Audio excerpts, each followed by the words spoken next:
A convoy of compassion has been stopped in its tracks. On Wednesday, in the open waters of the Mediterranean, Israeli forces intercepted a humanitarian flotilla bound for Gaza, halting a mission aimed not at confrontation but at healing.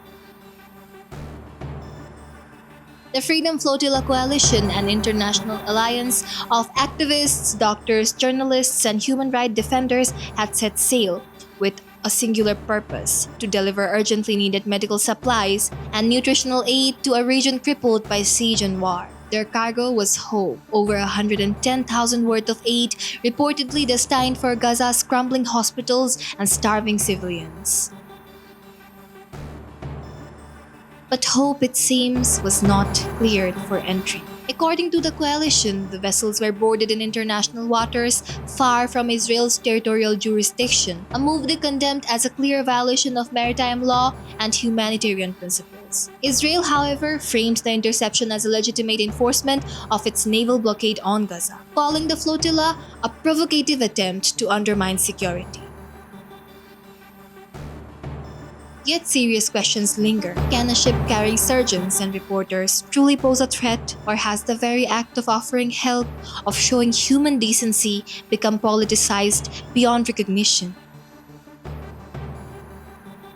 This isn't the first such incident. In recent days, Israeli authorities have reportedly detained over 48 ships and more than 450 humanitarian personnel, many of them volunteers from around the globe, united not only by ideology but by a sense of shared humanity. When boats filled with bandages and baby formula are treated like acts of aggression, we must ask, is compassion now a crime? Has humanitarianism become a privilege granted only with political permission?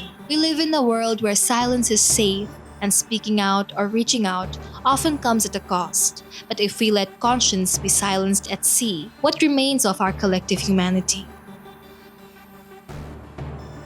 History is not rewritten through declarations, but through action, and through the questions we dare to ask when it matters the most. So ask, reflect, speak, because sometimes a single voice can be louder than a navy.